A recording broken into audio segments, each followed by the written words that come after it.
ژوند او زده کړه.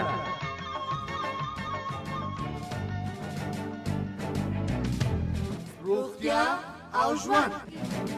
درنو اوریدونکو سلامونه. آیا پښې مو چاودې کیږي؟ چاړه بر واخسته په غبې دغه خپلې چاودې بګراولې. علتونه یې کوم دي او څه وکړو چې د پښو له چاودې کېدو بېغمه شو؟ د روغتیا او ژوند دا خپرونه په همدې هکله ده.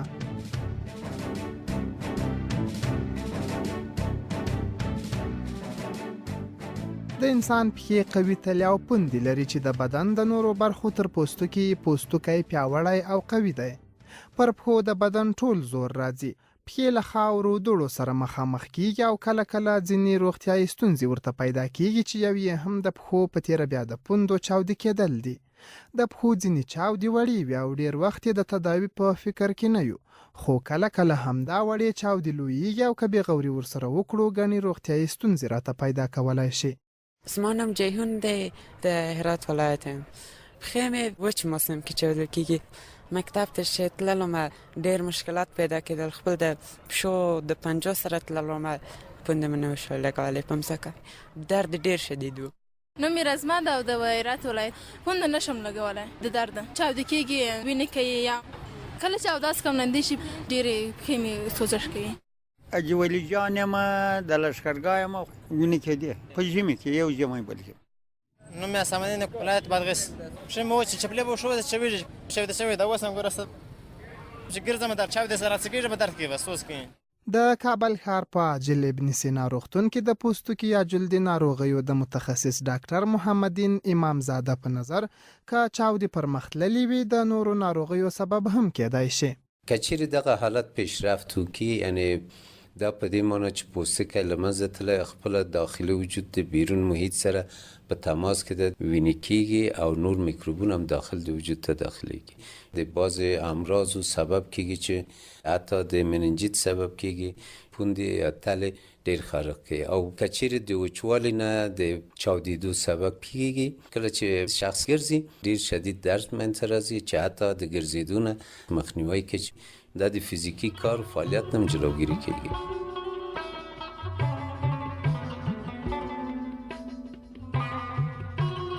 که د پښو په تیره بیا د پوندو چاودې زیاتې وي، د وینې کېدو، درد، سوزش او خارش سبب کېدای شي او د پلي تګ او فزیکي کار په وخت کې له ستونزو سره مخ کېږو. خو د پښو د پوندو د چاودې کېدو علتونه کوم دي؟ پښې مې کله چې ډېره لار ځم، کله چې هوا خرابوي بیا مې پښې چاودې کېږي. ګرد و د دوړې به و په خاورو کې ګرځه، پنډې پورته کوه، پاخسې وایه، دا مشکل و. چاوده به خوږېده. هلو چې ګرځي نه د سیمټو باندې هم چې ګرځي د پښې چاودې کېږي او د خاورو باندې هم چې ګرځي پښې چاودې کېږي، میکروب نوځي ټولو پښو ته. خو بعضې پوستکي چې اساسیت لري هغه نو بیا ډېرې زیات خرابېږي د چاودې سره. یو شمیر کسان په دې باور دي چې د پښو د تلو او پوندو چاودې کېدل مختلف علتونه لري. د ډاکټر په وینا د پوست د وچوالي ټول اسباب د پښو د پوندو د چاودې کېدو اساسي علت کېدای شي. ډیر کسان چې کامل صحت لري اما هوا هم سړی هوا وچی د پوستکي د وچوالي سبب کېږي چې اکثرا جلد وچیږي. اکثرا د څپلکو پښو کولو سره یا په لوڅو پښو ګرځېدل دا د تلو یا د پښو د پوندو د چاود سبب کېږي. خاورې د پوندې د چاودېدو سبب کېږي. اوبه کېږي چې ډېر زیات اوبو کې کار کوي.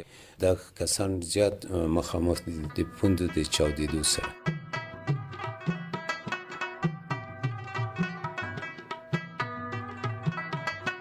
درنو اوریدونکو، تاسې روغتیا او ژوند خپرونه اورئ چې د افغانستان په تعلیمي مؤسسه کې جوړیږي. سړه او وچه هوا، خاورې، تروې او غیر صحي اوبه، پښې نه پرېمنځل او نه غوړول، لوڅې پښې ګرځېدل یا څپلکې او څپلۍ زیات په پښو کول، په تیره بیا چې پوندې ترې وتلې وي د پښو د پوست د وچوالي او چاودې کېدا سبب کېدای شي. مګر خلک د پښو د چاودې کېدو په وخت کې کوم ډول کورنۍ درملنې کوي؟ نوم مې سیما دی.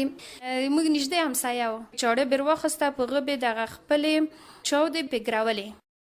ما خپله خو پښې مې هره شپه مې غوړول به مې که ګلیسرین رقم په رقم غوړي به مې خل پښې ول کوم پلاستیک به مې تړله پښې مې چاودې ښه شو. زما نوم اجمل دی. زه د جغوتي یم د وردګو. خواټې مې زخته ډېرې کړې، داسې به وچاودلې چې به په تار ګنډل. په کلي کې ډېر سپین ږیري وو، په اوبونو په تور به یې ګنډلې دا یې ککړې. زه یم نادیه د وردګ ولایت یم. د ما خپله مور چې د هغې پښې چاودې شي، خوږېږي، ورته چاک وي، نکریزو باندې سرې کا درد یې ورکېږي او ډېره پوستکي چې وي هغه بیا نکریزو سره پوستونه یې ورکېږي ورسره. خو د خلکو دا ډول کورنۍ درملنې ګټې لري که تاوان؟ نکریز خو معمولا که چیرې نورمال پوستکی تاوان نه لري، ګټه لري. د میکروب ضد ډیر کم ضعیف مواد لري چې عادي میکروبونه هم له منځه وړي.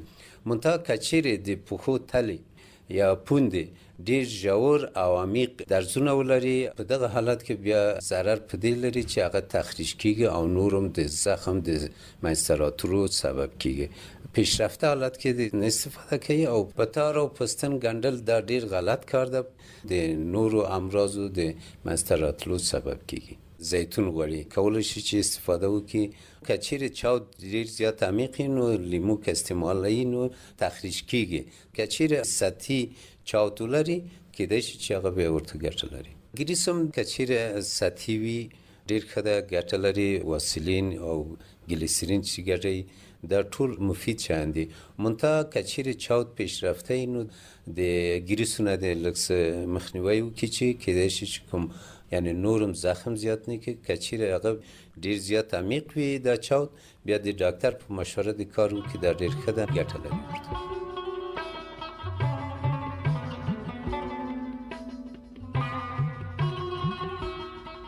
د پښو د پوست وچوالی د دې سبب کیږي چې پوست زیږ شي.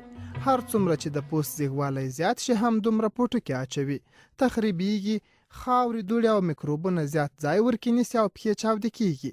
مګر د پښو د پوندو د چاودې کېدو د مخنیوي لارې چارې کومې دي؟ نسیمه یم د چې د ژبې لیسې یو تن زده کوونکې.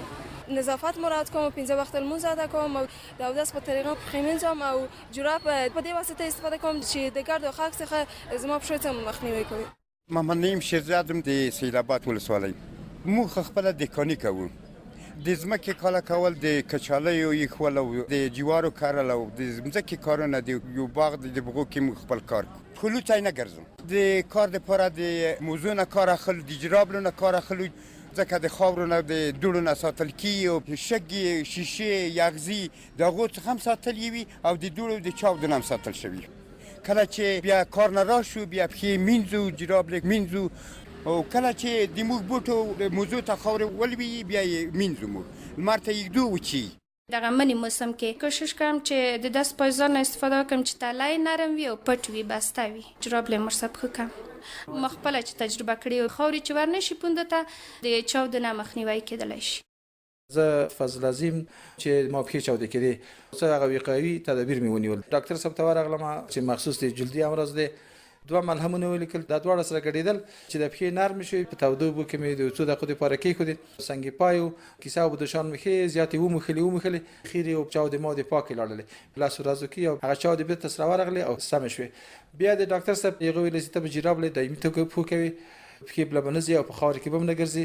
دا چې د جراب له همیشه چې پوه کوي بیا دې ته هم پام کوو چې دا کله خیرینېږي یا ګرد نیسي هغه وخت په وخت مینځو، 2 ورځې بعد مینځو.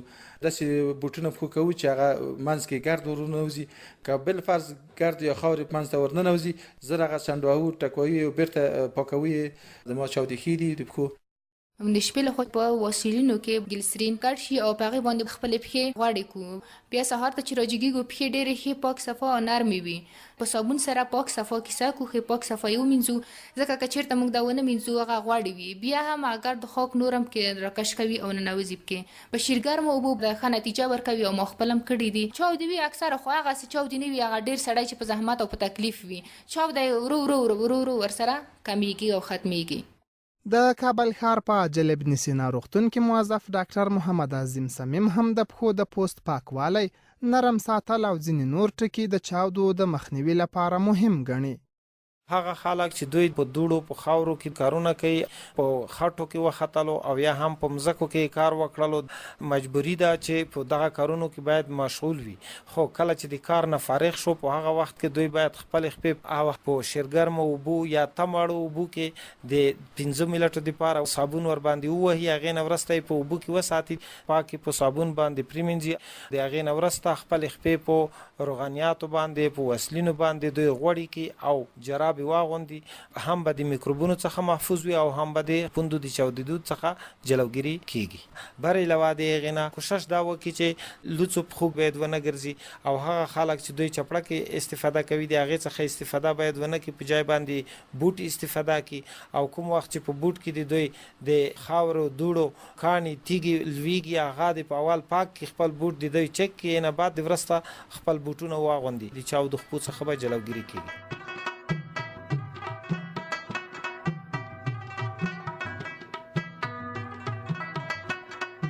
د پښو چاودي په واسلینو او ګلیسرینو غوړول په دې شرط چې پاکې پرېمنځل شي ګټه لري که خونرېزۍ ونه لري نو د لیمو اوبه پکې څڅول یا له زیتون سره ګډول د چاودو د ښه کېدو سبب کېدای شي خو که زخم او خونرېزۍ ولري بیا لیمو یا نوکریزې استعمالول د چاودو د سوزش او زخم د زیاتوالي سبب کېدای شي ځکه تاوان لري که پښې په شیرګرمو اوبو او صابون پرېمنځو بیا یې په واسلینو ګلیسرینو زیتون یا نورو غوړیو غوړې کړو سهار یې بیا په شیرګرمو اوبو پرېمنځو پاکې او نښې جوراب او د نرم تلي بوټان په پښو کړو لوڅې پښې ونه ګرځو د پلي تګ او فزیکي کارونو په وخت کې څپلۍ او څپلکې زیاتې پښو نه کړو په داسې اوبو چې زیاتې یخې وي یا یې خوند مالګین او تریخ وي پښې پرې نه منځو نو د پښو پوست پاک او نرمیږي چاودې مو روغېږي او که چاودې نه وي مخنیوی یې کیږي